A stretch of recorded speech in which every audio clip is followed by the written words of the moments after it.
Today we're honored to have Lucas Morel as our speaker. His journey here across country through rain and snow and flight delays marks his dedication to political thought and to the principles we celebrate, civic education. And we really appreciate his efforts in coming here. Dr. Morel is the John K. Boardman Professor of Politics and head of the Political Politics Department at Washington and Lee University in Virginia, where he has taught since 1999. He's the author of Lincoln and the American Founding. Dr. Morel also edited 2 volumes on the 20th century fiction writer, Ralph Ellison. He currently serves on the U.S. Semi-Quintennial Commission, which will plan activities to commemorate the 250th anniversary of the founding of the United States of America. Today he'll draw threads from the 19th century, the 20th century, and the American founding together to discuss 2 models of patriotism, Frederick Douglass and Martin Luther King Jr. Please join me in welcoming Lucas Morel.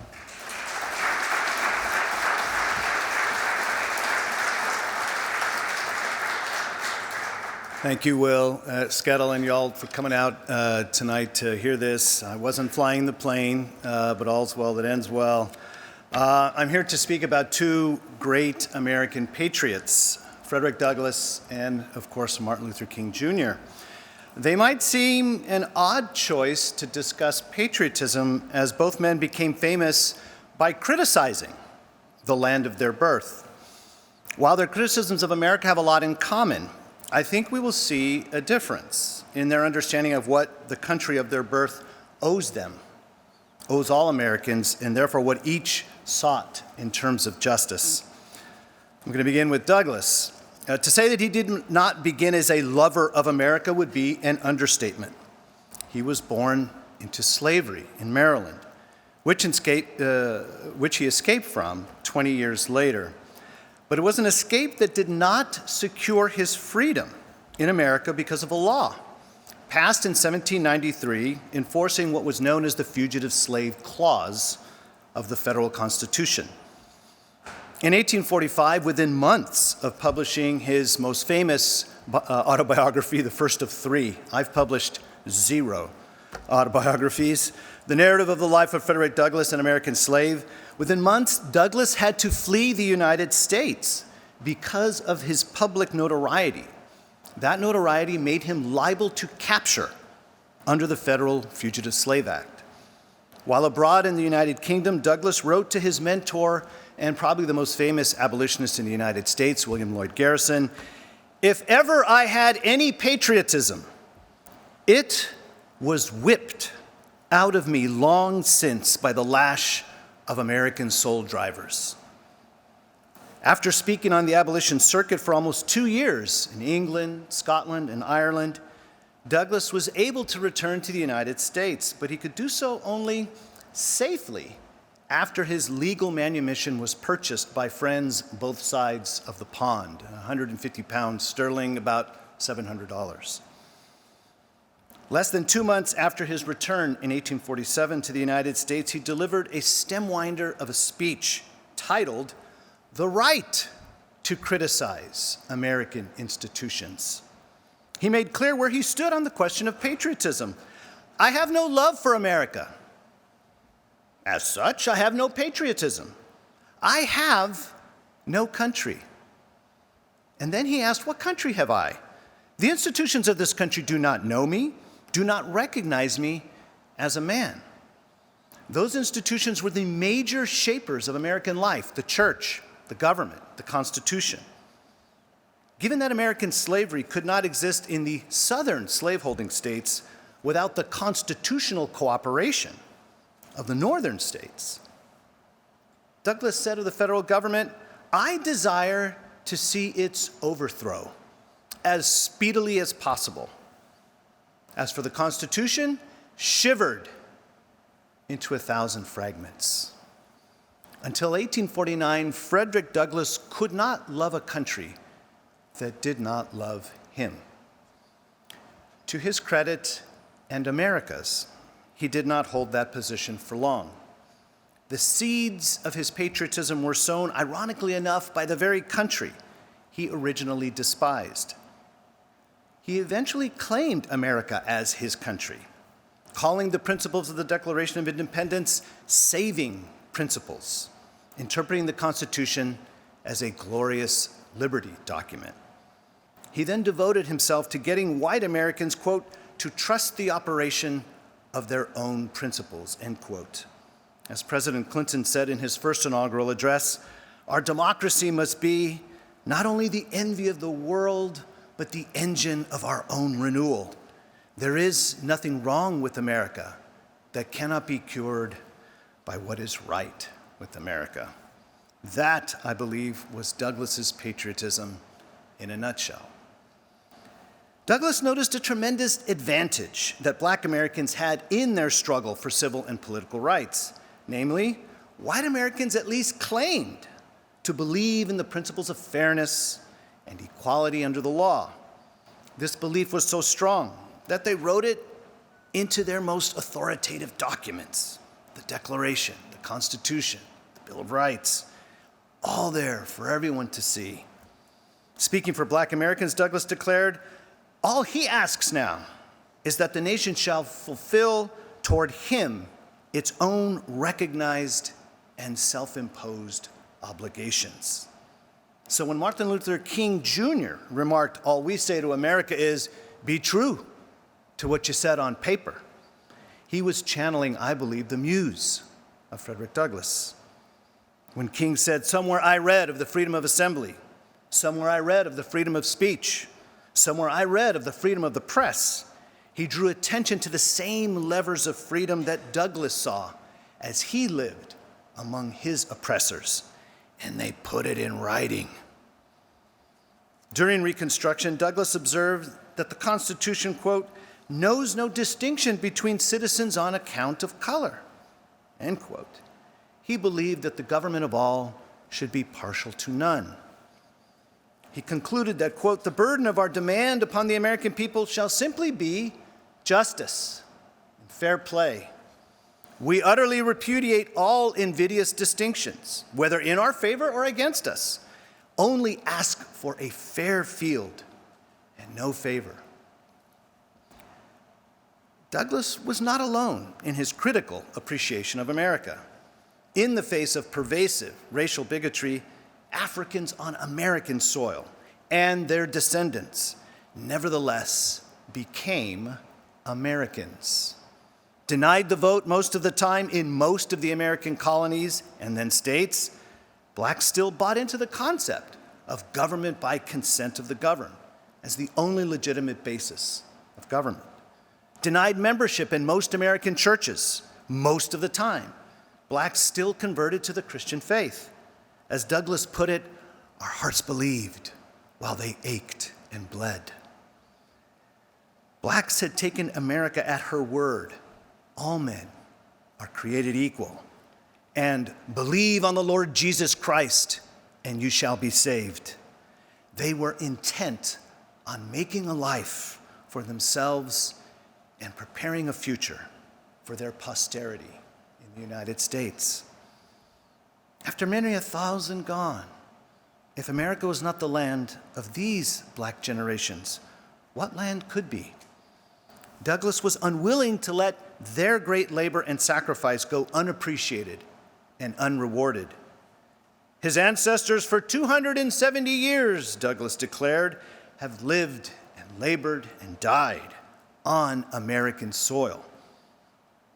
Despite much of what white American legal and social practice that gave Black Americans plenty of reasons not to love the land of their birth, Douglass placed great stock in how much Blacks had contributed to the development of America, despite the inhospitable and ungrateful country.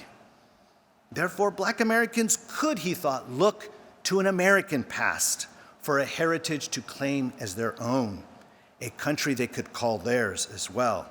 They had a stake in making America live up to its noblest ideals and aspirations. Douglass's approach to fighting for American freedom can be seen in his 1845 narrative, where he describes his decision to resist a flogging at the hands of an overseer named Edward Covey. Mr. Covey seemed now to think he had me, could do what he pleased. But at this moment, from whence came the spirit, I don't know. I resolved to fight.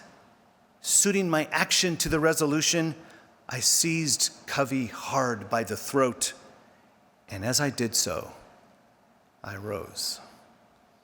Douglas called this the turning point of his career as a slave, when he resolved that however long I might remain a slave in form, the day had passed forever when I could be a slave in fact. I did not hesitate to let it be known of me that the white man who expected to succeed in whipping must also succeed in killing me. In his 1855 autobiography, My Bondage and My Freedom, Douglas commented that he had reached the point at which he was not afraid to die. This spirit made him, as he put it, a free man in fact, while he remained a slave in form. He took the measure of his oppressive circumstances, most especially his God-given freedom as a human being, determined not to remain simply a victim of his environment. For Douglas, freedom began within oneself, not with a change in one's circumstances. Each person must recognize and affirm his or her natural God-given right to his freedom. A favorite quote of his that encapsulated this mindset came from Lord Byron. Hereditary bondsmen, know ye that whoever would be free must himself first strike the blow. Douglas would pursue his own liberation and that of his fellow bondsmen, eventually making a career of reminding Americans that the principles of the Declaration applied to all human beings. Therefore, all Americans, regardless of race, deserve the equal protection of their common Constitution. Remarkably enough, the writings of slaveholders like Washington, and Jefferson, and Madison taught Douglas that the only relevant minority in America was the minority of one, the individual, whose natural and civil rights were the same as those of the political majority. In Douglas's words, color should not be a criterion of rights. A steadfast believer in equality under the law, he did not think race should be the measure of anyone's constitutional rights. Douglas believed, in fact, that an emphasis upon race was a losing proposition for black people in America. Instead of equal protection of the laws, Douglas declared, quote, "You lay down a rule for the black man that you apply to no other class of your citizens," end quote. He said that black Americans only ask to be allowed to do with ourselves, subject only to the same great laws for the welfare of human society, which apply to other men.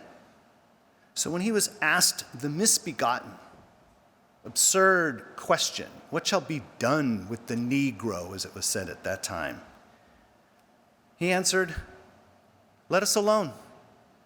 Do nothing with us, for us, or by us as a particular class. Now, did Douglas really mean that black Americans should be let alone? Do nothing? He went on to explain. All I ask is, give him a chance to stand on his own legs. If you see him on his way to school, let him alone, don't disturb him. You see him going to the dinner table at a hotel, let him go.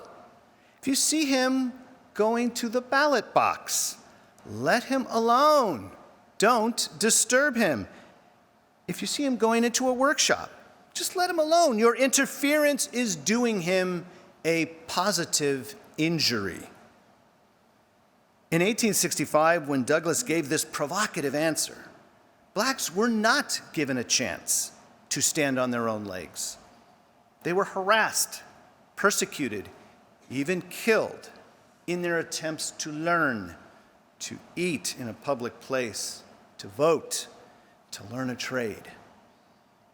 To be left alone, as Douglas insisted, did not mean to be left at the mercy of a racist mob. It meant to be protected by government, no more and no less than every other American citizen. This for him was true equality under the law, which is why the vote was so important to Douglas. To be freed from an individual legal master, but not allowed to vote, was simply to become what he called the slave of the community. He concluded, where universal suffrage is the rule, where that is the fundamental idea of the government, to rule us out is to make us an exception, to brand us with the stigma of inferiority, to invite to our heads the missiles of those about us. He gave many reasons why blacks should have the right to vote. But this concern for public opinion, what a ban against black voting rights taught the white majority regarding the humanity and the citizenship of blacks, therefore what they were owed or not by their government, was a long-standing priority for Douglas. Blacks were owed the vote because they were citizens.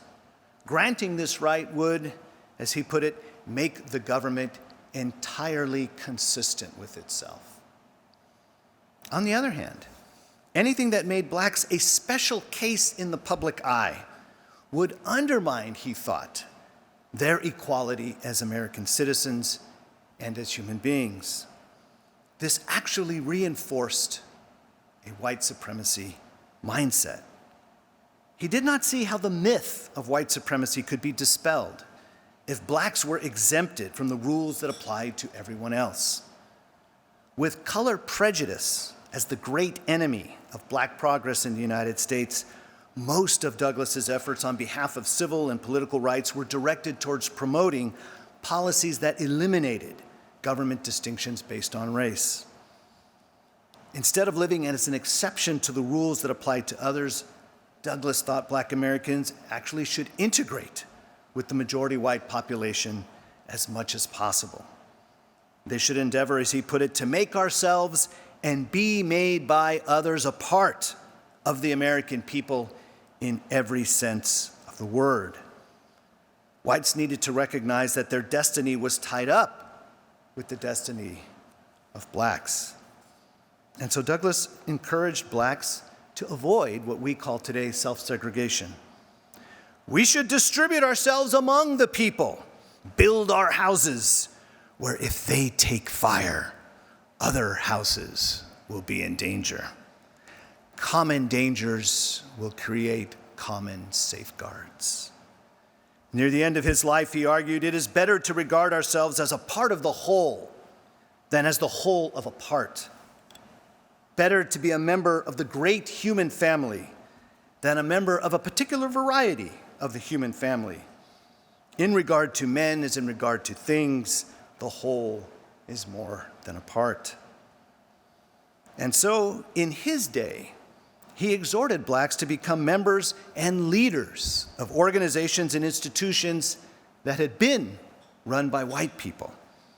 They could then learn how these organizations and institutions operate, gain experience and skills, and best of all, work alongside whites, which would afford examples of character and competence on the part of blacks that would chip away at white prejudice.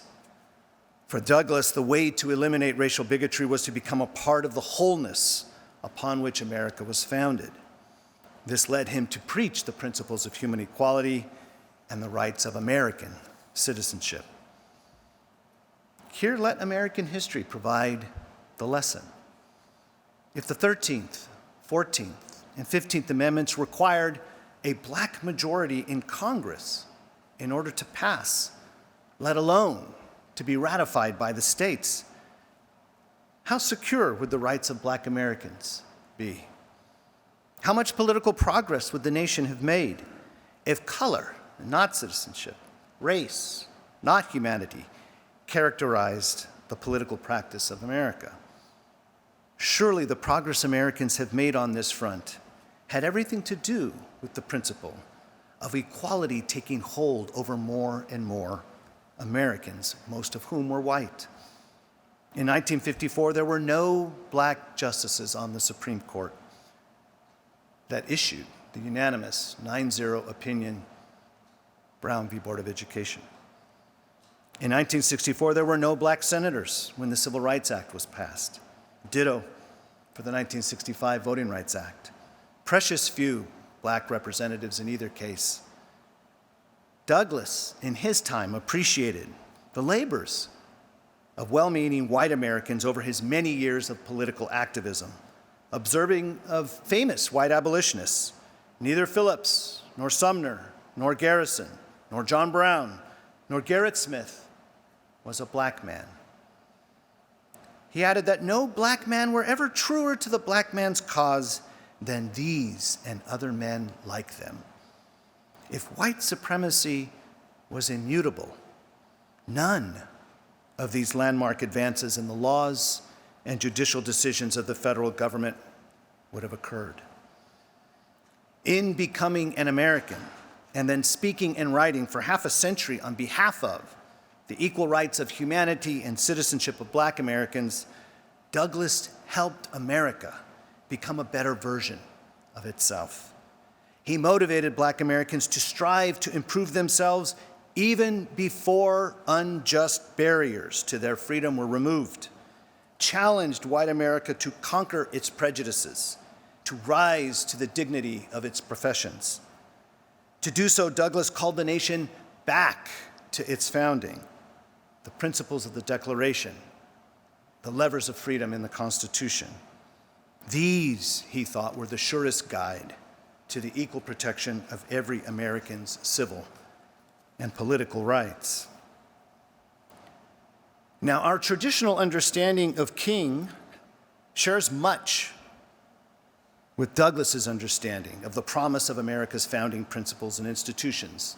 Exhibit A, as mentioned earlier, King's I Have a Dream speech, which justly ranks among the most famous speeches in American history.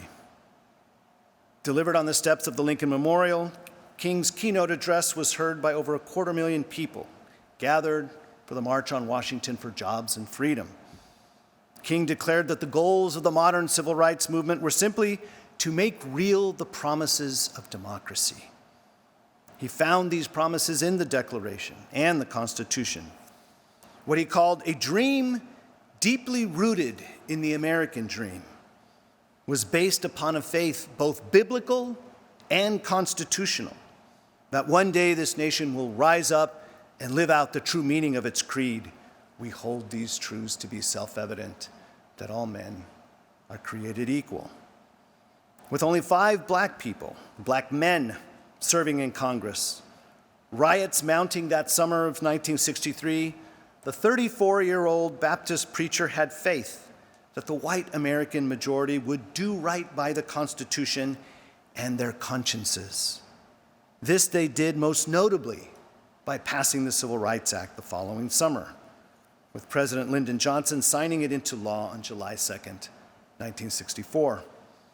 Voting Rights Act came the following year. To be sure, a legislative full press by President and former Senate Majority Leader Johnson was instrumental to their passage. Johnson promoted these laws as a tribute to the slain President John F. Kennedy, who had called for a major civil rights bill in June 1963. Kennedy said it would address, quote, a moral issue as old as the scriptures and as clear as the Constitution. He added, this nation will not be fully free until all its citizens are free. But it was King's televised speech, August 28, 1963, that kept what he called the citizenship rights of black Americans on the national agenda. This paved the way for the passage of serious civil rights legislation for the first time in almost 100 years. When King spoke the language of individual God-given rights, he found common ground for the nation's diverse citizenry to live in safety, pursue their happiness without jeopardizing any individual's opportunity to succeed through their own work and effort. Earlier that year, King had published his most famous essay, Letter from a Birmingham Jail. The King Americans are most familiar with is on full display, citing iconic political figures like Thomas Jefferson, slaveholder, and Abraham Lincoln, as well as Christian and Jewish thinkers like Thomas Aquinas, Martin Luther, and Martin Buber, got to get him in, to say nothing of Jesus, Paul of the New Testament, and Amos of the Old Testament. King contrasted, on the other hand, Elijah Muhammad's Nation of Islam as a group of black Americans who, he said, had lost faith in America. The figures he praised, both political and religious, represented a constellation of influences that shaped America's social and political development for the better. He called this confluence of ideals the most sacred values in our Judeo-Christian heritage. He expressed a hope for the future because of what he found in our nation's past. Those great wells of democracy, as he put it, which were dug deep by the founding fathers in the formulation of the Constitution and the Declaration of Independence. In 1963, King found the clearest path forward for progress in civil and political rights for black Americans by looking to what had already been declared, constituted, put into operation by the efforts of blacks and whites, seconded, as he understood it, by the eternal will of God. King would repeat these odes to America's founding fathers and principles in later speeches. But unlike Frederick Douglass, King did not find these principles and institutions established at the founding sufficient for black progress in the United States. After that pivotal year of 1963, even as the landmark Civil Rights Act and Voting Rights Act took effect, he began to call more explicitly for a radical revisioning of American purpose and process. His model of American patriotism looked beyond what America had to offer to date. In his I Have a Dream speech, Freudian slip, King called the Declaration of Independence and the Constitution, quote, a promissory note to which every American was to fall heir. As far as her citizens of color are concerned, he said America had defaulted on that note. And speaking for the assembled multitude, he said they had come to the nation's capital to cash a check. He was speaking figuratively when he said that they should get upon demand the riches of freedom and the security of justice. But it was not long before he would turn from figures of speech to arguments for policies that had everything to do with cashing a literal check. Only a year after his I Have a Dream speech, King expressed serious doubts that in his day, the principles of the Declaration, the mechanisms of the Constitution, even amended after the Civil War, and the goodwill of a majority white America would be sufficient. Even with the passage of landmark civil rights acts, he believed something more, not just in terms of legislation, but in terms of new principles and structural changes would be necessary to bring about what he called the realization or fulfillment of equality. 60 years have passed since he delivered his most famous speech. No aspect of King's dream has provoked more controversy than his hope that his children would one day live in a nation where they will not be judged by the color of their skin, but by the content of their character. What could be controversial about a society where character, not skin color, dictated a person's prospects for success? The controversy arose over the role that color should play in creating a society where character is the only thing that should matter. In Why We Can't Wait, published in 1964, and especially Where Do We Go From Here, Chaos or Community, published in 1967, King proposed a national agenda that required something more than character building to enable blacks to prosper in America if color were no longer a barrier, even if the playing field were truly equal. So in what way does King's patriotism, his love for America, differ from Douglass? Oddly enough, it differs by the very thing one would think makes them the same. That is, their consistent harking back to the principles of the American founding. how can they both look at the same thing and ultimately, at least to some extent, draw somewhat different conclusions? The similarities lie in their expectation that what we said on paper, according to King, required that we be true to it. That means fundamentally equality under the law, the protection of the rights to life, liberty, pursuit of happiness, all the civil and political rights that belong to every American citizen. He called these citizenship rights to teach Americans the true meaning of civil rights. These weren't black rights, extra rights, special rights. These were the rights of citizens. The Constitution did not secure these rights on the basis of color, and therefore, as Frederick Douglass put it, color should not be the criterion of rights. Where they differed was that Douglass thought these protections in the Constitution, the rights spelled out and logically implied by the Declaration of Independence, were sufficient for black Americans to prosper in the land of their birth. What remained, if protected equally and thereby providing a level playing field, was up to each person. Douglass was confident that blacks would fare well if those things were true. That's why he focused on character, which was a fundamental part of education, at least back in the 19th century. That education not only included instruction of the mind, but also education of the heart, the formation of character. King made the importance of character ostensibly the hallmark of the American dream. That famous quote about his 4 little children, not being judged by the color of their skin, but by the content of their character. It was his political analog to the saying, you can't judge a book, you ought not to judge a book by its cover.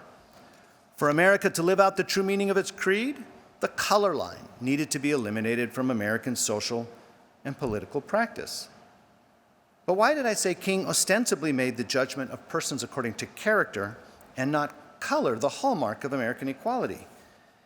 It wasn't long after King said those words, on August 28, 1963, that he published those books, Why We Can't Wait, Where Do We Go From Here? And in those books, he calls for new policies that at minimum, but most ambitiously, especially in 1967, call for a new set of values. He used the term new sense of values and new set of values interchangeably. And he called for a restructuring of the whole of American society, what he called a new architecture of American social and political practice. Aspiring for a community beyond the United States, that King famously called the beloved community, it was a community that he hoped would be a global one. And so whereas King never gave up speaking about the Declaration and the Constitution, referring to what the founders said what the founders did when they dug those deep wells of democracy in writing those documents, while King would continue to use those phrases and tropes, when it came to concrete measures in the mid to late 60s, those were not intrinsically tied to the traditional iconic expressions of American principles and practices that we find in the Declaration and the Constitution. King admitted that what he thought people needed to produce the beloved community would have to go beyond what the law could reasonably be expected to require. He wrote that the Constitution was not clear with regards to how to bring about this new set of values and what exactly this new architecture would look like. He wasn't specific in his call for new values and new structures, be they economic, and he, of course, was a fierce critic of capitalism, or be they political. He didn't propose any specific constitutional measures, but calling for a new architecture is a call for something radically different than what we already had. Now, where these critiques of America by King differ from Douglass, I think is that they define ultimately equality differently than Douglass. Ultimately, equality for King is what today goes by the word equity, a focus on outcomes and results, rather than merely ensuring what Douglass called a level playing field and a fair chance.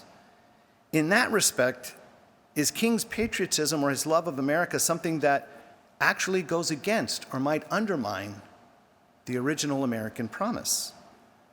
Does it actually teach Americans to look down on or even hate America simply because gaps remain when you measure aspects of the American dream according to racial categories, whether it be wealth, health, employment, or educational achievement? To the extent that King's message from 64 to his assassination in 68 leads Americans to expect something of their country that the country could not reasonably deliver or did not ever promise, and therefore leads some Americans to conclude that the principles themselves were deficient and that structures that would implement those principles needed to be radically altered. If we take seriously King's criticism of America for the sake of America, its failure, America's failure, according to King, that was that its existing values were insufficient to make available the American dream for every member of its society. To do so, as I say, would require, in King's mind, different political and economic structures for American society. His criticism leads Americans to expect something from equality, from consent, from individual rights, from equal protection of the laws, to expect something from these principles that can only be fulfilled in the end at the individual level, not at the societal level. This, of course, would mean in varying degrees that equal protection is not going to produce equal results. King was not satisfied with this, and that meant he was not satisfied with America. His model of patriotism finds the American founding lacking in significant respects. When Douglas pointed out the gap between American principle and practice, his critique reinforces our understanding and appreciation of the principles of the founding. His appreciation for what America stands for, his patriotism brings out the best in Americans and their political institutions, calling them to live up to those best principles and institutions.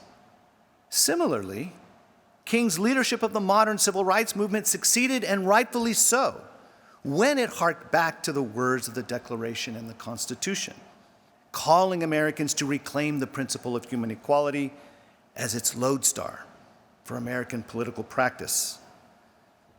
That far we can go as far as Douglas went.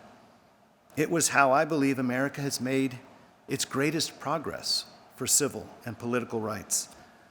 But insofar as King discerns a deficiency in the American founding that calls for new values, different structures, I think these might actually undermine our devotion to what Americans have held to be true for so long, and that I believe has been the key to our progress. Time to evade your questions.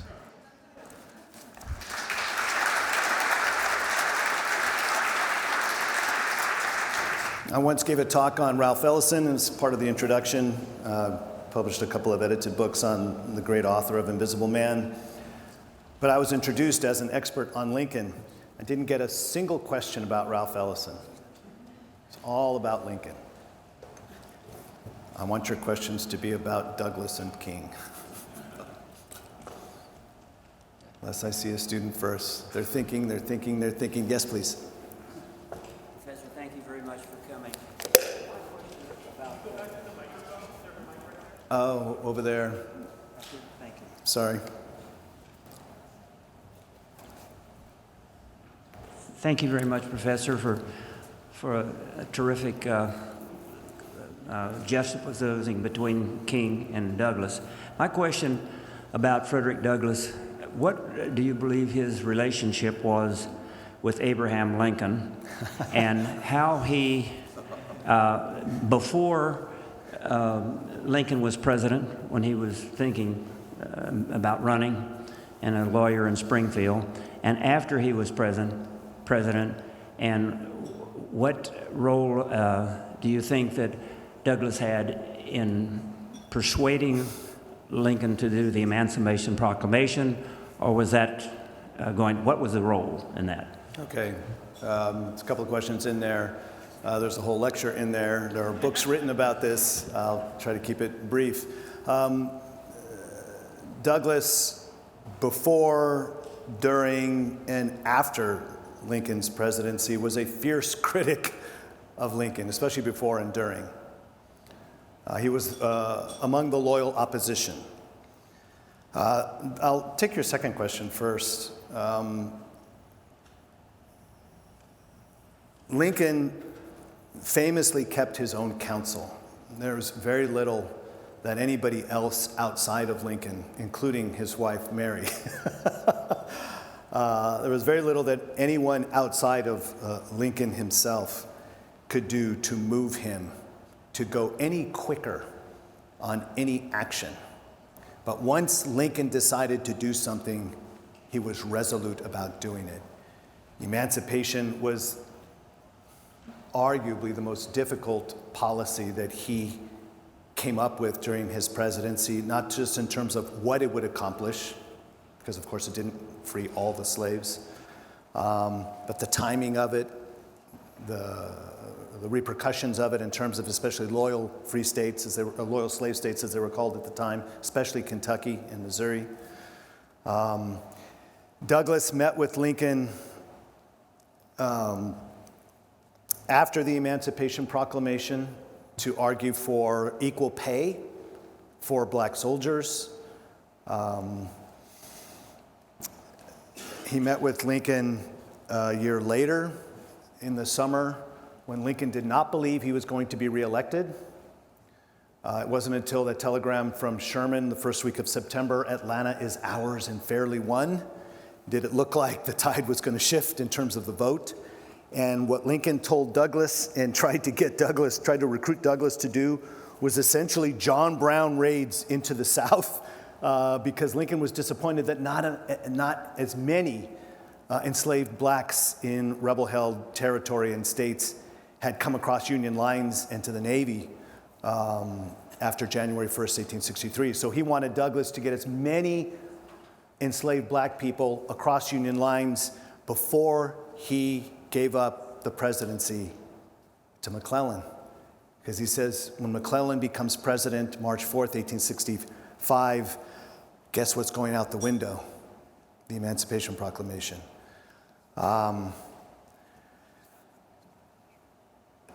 I guess that's all I'll say about that. Generally speaking, the biggest difference between Douglas and Lincoln was the difference between being an abolitionist and being what I would call generally anti-slavery.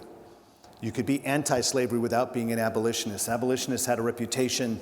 I mentioned William Lloyd Garrison. There was a guy, the thing about Garrison, you always knew where you stood with that guy. Okay? This is the guy who called the Constitution a covenant with death and an agreement with hell and a synagogue of Satan. By the way, all verses from the Bible. 2 from Isaiah, the synagogue one I think is in Revelation. I think you can quote me on that. Abolitionists had the reputation of being fanatics. Garrison, I think it was in 1854 in Massachusetts, burned a copy of the Constitution in public. You don't invite people like that to your parties, okay? Because abolitionism, at least some in the abolition movement believed that justice should be done though the heavens fall. A lot of anti-slavery people said, look, we can't have that kind of attitude. The Constitution is the very thing. Those protections are precisely what black Americans need. You can't be frivolous or flippant about that fundamental rule of law. And so for Lincoln, he wasn't fast enough for Douglas on the abolition front. This is all, easy to find in terms of Douglas's speeches. In terms of him watching Lincoln's career, anticipating what Lincoln would do before his first inaugural, after the first inaugural, which Douglas thought was lame. Lame because he didn't sign an Emancipation Proclamation on day one. But in 1876, he famously gave, I think one of his top 3 or 5 speeches, he famously gave this oration to Abraham Lincoln in April of 1876.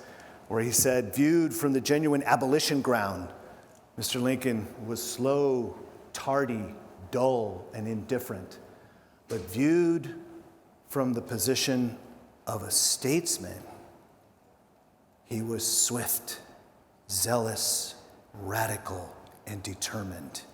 In other words, even Douglas the abolitionist, in a speech where he called Lincoln preeminently the white man's president, in that speech, Douglas walks us through his own journey as an abolitionist to finally realizing, dang, as a president, Lincoln had to act like a statesman. He had to marshal the consent of well-meaning political white people. They were the majority. And so to get anywhere, Lincoln had to have their support. And therefore, he pushed as fast as a statesman could to marshal majority sentiment on behalf of as much justice as that sentiment would desire. Sorry, I didn't see you at the mic. I would have been less prolific. No, go ahead, please. Because I'm trying to see how I can phrase. I have a lot of things going through my head. But the last statement you made was, I believe, that you agreed with Douglas more than King. Yes, ma'am. And I would like you to expand on that, and then maybe I'll have another question. Perfect. And I'm kind of in the middle of, by the way, John Meacham's book, And There Was Light. Yes, excellent book. It is unbelievable. I'll say something really quick. You want to sit in this chair while I answer? Okay. Let me say a product plug, and I don't know Mr. Meacham. I met him one time. I know this is being taped, but I honestly did not want to like that book because he hasn't studied Lincoln for most of his adult career as I have, and I was like, there's no way he's going to say cool stuff about Lincoln. It's a good book.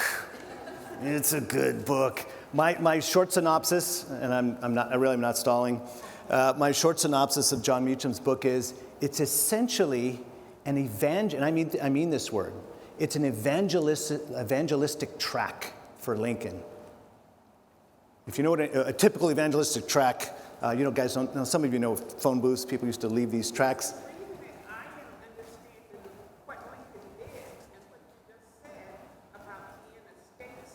Yeah. So in reading, just to restate what she said, in reading Meacham's book, y'all came out here to hear me review Meacham's book, right? You were seeing, and what Meacham does a good job doing, an excellent job, and he's a way better writer than I am. By the way, he's a way better author than any of you, too. He does a great job of showing where Lincoln wanted to go, but who he had to carry along with him to get there. Okay? So what was your question again? I know what your question is. What is it about Douglas that I like better than King, or where does King fall short? At the end of the day, it's King simply was not satisfied with equal protection under the law. Do blacks deserve it? Yeah. Are you American? End of story. Okay. That was in the story for Douglas. If we could get that, equality under the law, okay, a true a level playing field and a fair chance. They didn't use the word equal opportunity back then. They used words like opportunity and fair chance. If you could do that, Douglas blacks are going to succeed and fall in the same way white people succeed and fall. Newsflash, right? But let's get that level playing field. Because that level playing field for King remained unlevel, not because of laws, but because of slavery. I left out a chunk of my speech where I go into detail in his 1967 book. Where do we go from here? Chaos or Community. Chapter 4, the Negro, what he calls, I think, the Negro Dilemma. That was the locution of the day, Negro, the Black American's Dilemma. And in that chapter, and actually earlier as well, King believes that over 300 years of the enslavement of Black Americans affects blacks who were never enslaved. What we call the legacy effects of slavery, and I guess you could add racial segregation. King, he's emphatic about this, that because of that, especially the black male. He focused on the black man, head of the household, husband, all that. He said, in a sense, that the black man had been emasculated by that. And because of that, his psyche, Greek transliteration for soul, right? Because of that, the black soul had been disfigured, and it would not be enough simply to say, affirm your manhood, as he said.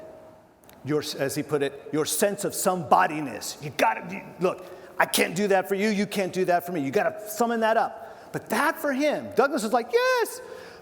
Anachronistic, but Douglas would say yes to that. That wasn't enough for King. It had to be seconded, and he was explicit about this.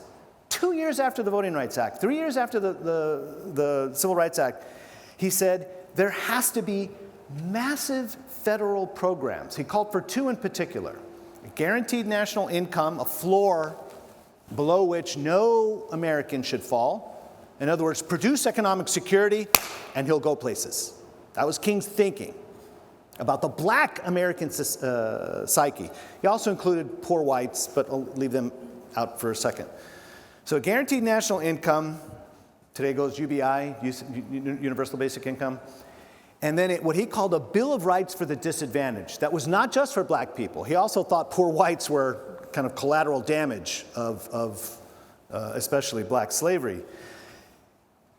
And what's remarkable about this is that King said, it's not just that federal aid would have this effect internally.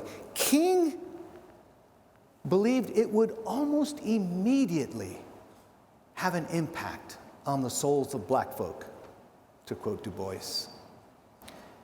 And so he had an understanding, a view of, to quote Du Bois, the souls of black folk, that I believe was markedly different, or at least somewhat different than Douglas.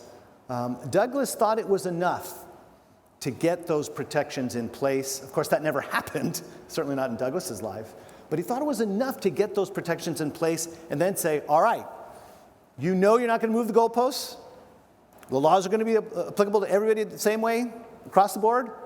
Let's go. Now we know what to do. Education, industry, show up to work on time, right? Oh, no closed union shops anymore? Promise? Right? These happened all the way until 1960s, early 70s. Nixon had to start breaking those up, electrician unions in Philadelphia, something to that effect. So I think it's this understanding. This is why I focus so much on character. I think they had somewhat different, and I say somewhat, but this is a profound, I think, different understanding of the souls of human beings, and a portion of them black folk. And I think Douglas would argue that that undermines our most basic equality as human beings. Right? Our birthright as human beings. Go ahead. You said you were going to have a follow-up, so I'll give you that. I do now.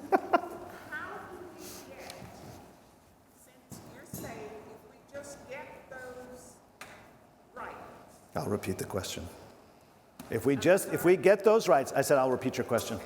If we get those rights, how do we make up for 300 years of not having anything? Because if you look at today, equality, we don't have it. Black people do not have savings. They don't have job security, many of them. Affirmative action is gone. It's honest. We'll see. And I see, even today, less diversity. So how do we, my question then is, how do we move from being slaves, since I'm the great-granddaughter of Jesse Robertson, who was a slave. So how do we move from that?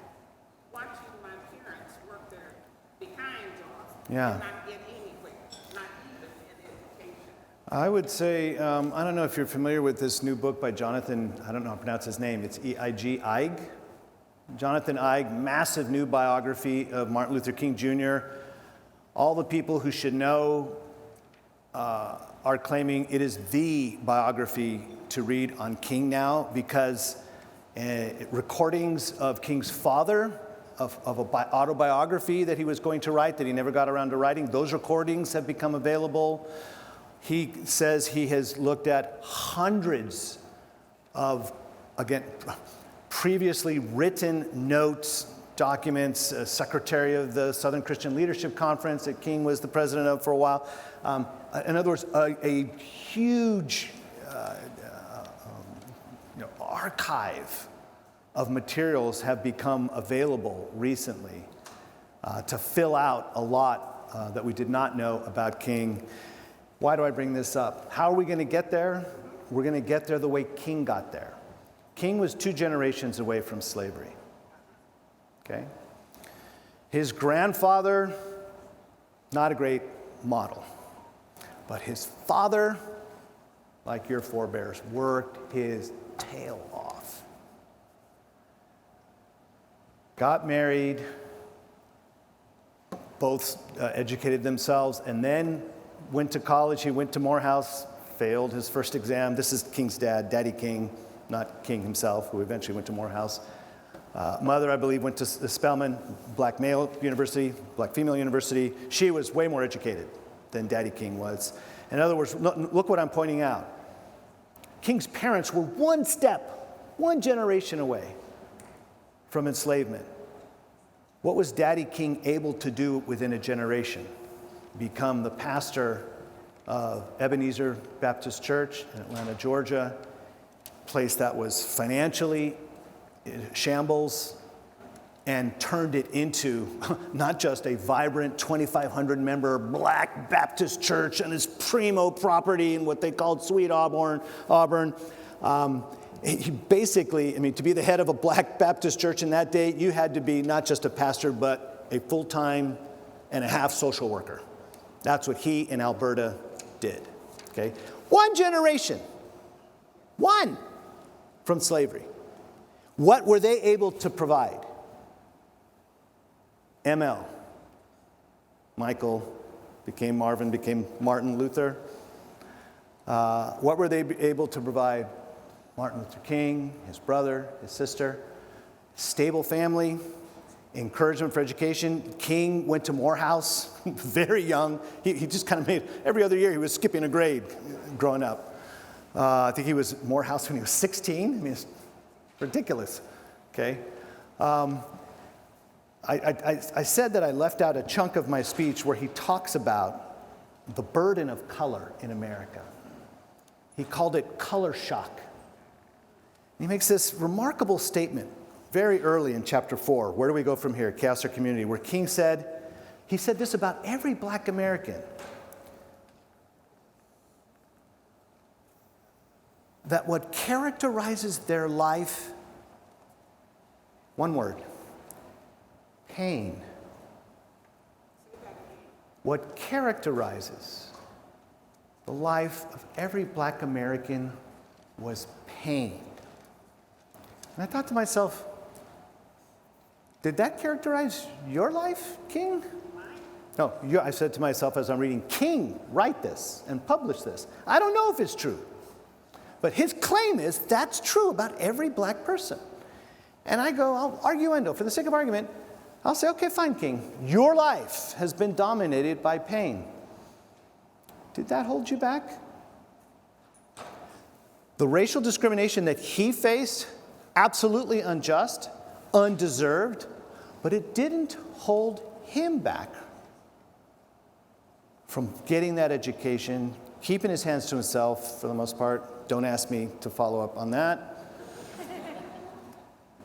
And becoming the civil rights figure that we know. Now, it's kind of unfair, I'll have to admit, to pick guys like Douglass and King. These guys are, in a way, kind of superhuman, right? But for me, they show at the macro level precisely what's possible, to at least some extent, for those who put their mind to it, and are provided, as I put it, for King, it was within 2 generations removed from enslavement. Key things culturally that should be in place that will enable someone who intends on making something of herself, being able to pull that off. And that's true. My parents, quick auto, I just saw you. I'll stall a little longer. My parents hailed from the Dominican Republic, República Dominicana. They came over here in 1962. Dad didn't graduate elementary school. Mom didn't graduate high school. They came over here, the classic don't know any English sort of thing.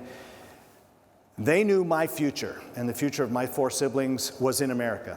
It wasn't going back to the DR, right? That was dirt, poor, poverty. So, relatively uneducated parents, but knew the value of education. Grew up in a pretty strong Catholic household, although my dad went to the swap meet. My mom took us to church. Dad went on Easter and Christmas. It's a Catholic thing. Anyway, they only had 2 expectations of me and my sisters and brother. Did you do your homework? And who are you hanging out with today? Who are my friends? And have you done your homework? Character and mind. That's my answer to your question. I'm going to say this, then I'm going to shut up. As a person who's been there and is still there, some of us make it. I did in my family. I and my brother. We did. 2 other siblings did not. Some of us make it, and that's where my problem is. Most of African Americans, without that, just, something that gets you through. And that's where I am. Not enough of us are doing that. Okay. My parting comment on that, as you said, some of us make it, some don't. I think you see that variety in every human family, every American family. You see that variety in my family. Even my siblings are all successful in their own right, but if you were to measure wealth, educational achievement, all that kind of stuff, who's won an Emmy? Short answer, not I. I think you see that diversity throughout all families. So my point is that I think that diversity, you're going to see that diversity, especially when the playing field's equal. Okay, anyway, sorry. Please. So Martin Luther King's approach to civil rights was nonviolence. Yes. And Douglas' approach might have been a different approach. What do you think the comparison between the nonviolence approach that Martin Luther King proposed and Douglas, who seems to be more aligned with maybe John Brown and some other more aggressive abolitionists?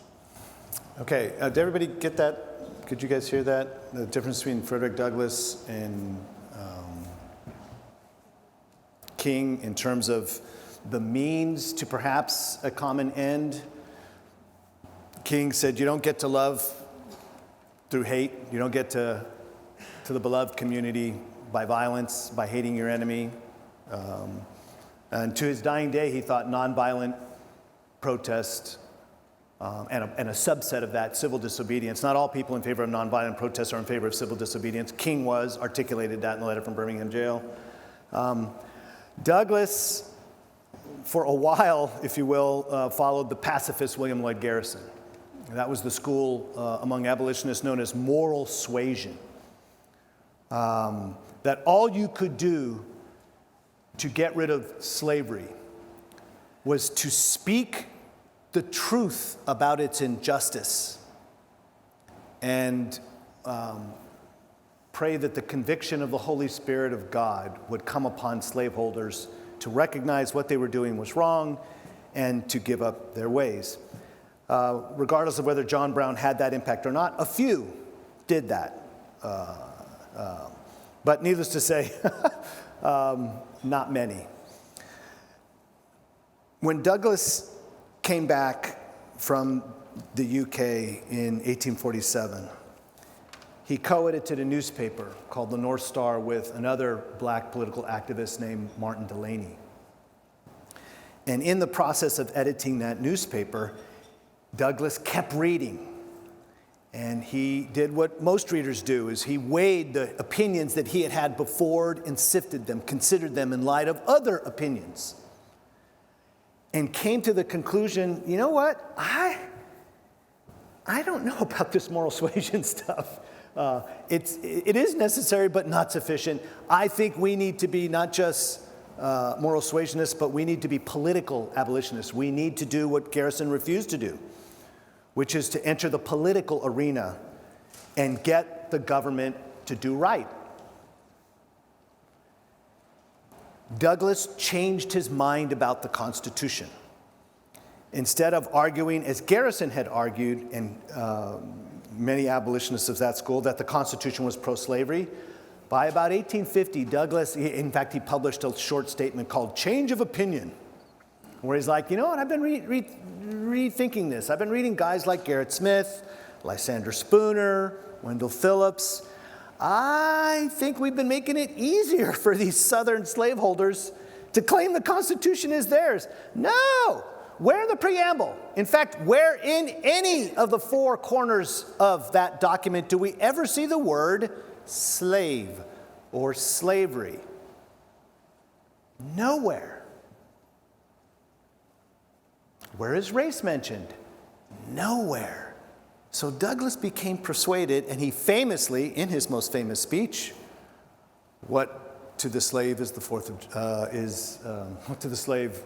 of July, July 5th, 1852, deservedly his most famous speech, he basically comes out and says, I'm no longer a Garrisonian, even though he ends with a poem by Garrison. He comes out and makes the argument for a pro-liberty constitution.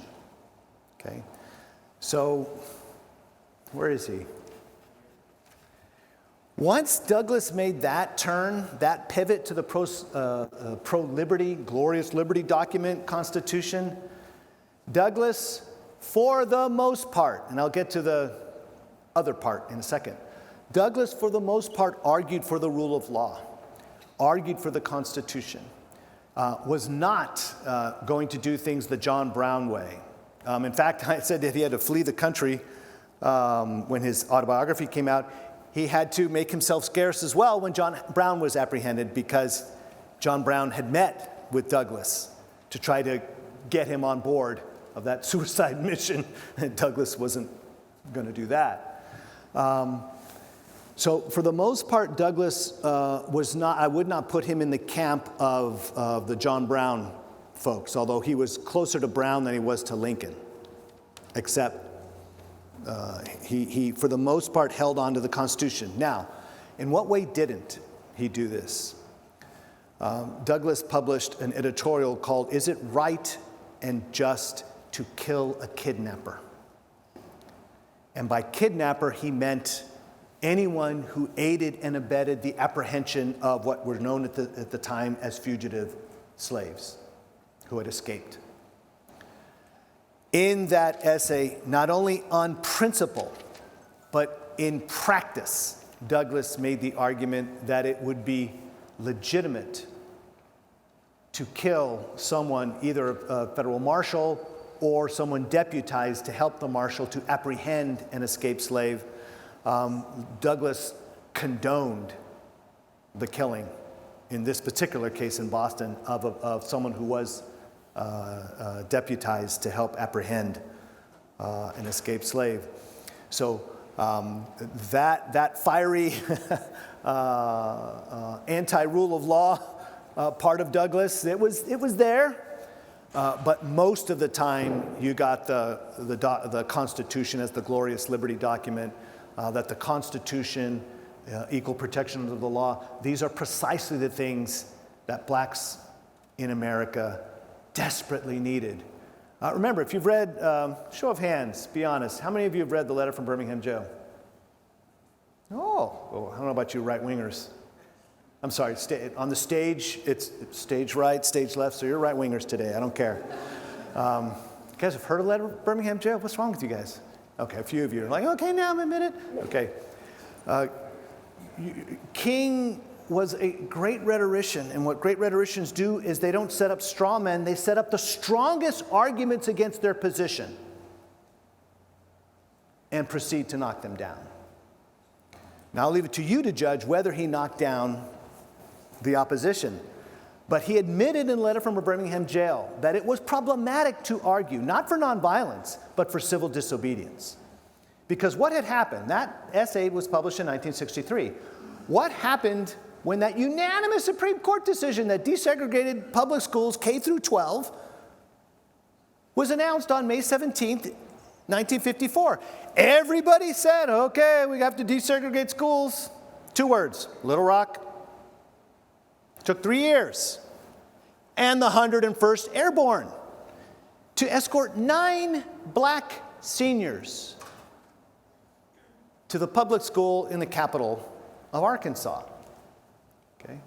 In other words, when that decision was issued in Virginia, which is my state, Commonwealth now, in Virginia, public authorities declared massive resistance. They were civil disobedient. They chose a Supreme Court decision that they thought was unconstitutional. Where in the Constitution does it talk about education? How do they get off telling us what to do at the national level, what we're supposed to do at the local level? Where do they get off? So you know what they did with public schools in Virginia? Closed them and found ways to fund private schools for white kids. What did black kids do? Either didn't go to school or got sent to relatives in Maryland or other neighboring states.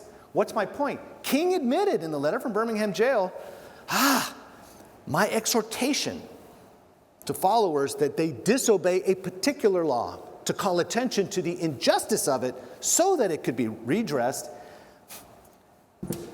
Am I not giving the same argument for the massive resistors? Okay? Anyway, you got that for free.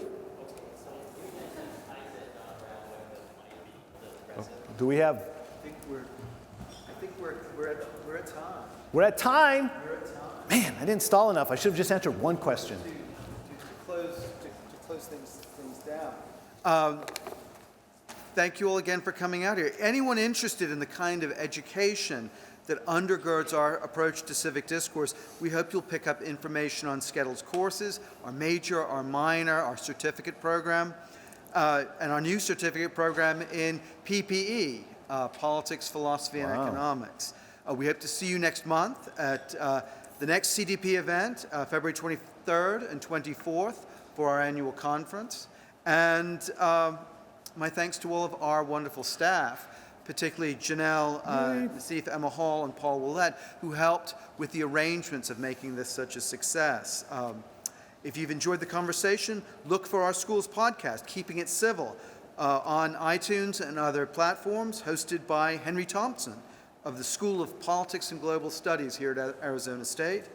And again, thank you for coming out, and please join me in thanking our guest for modeling civil discourse, Lucas Morel.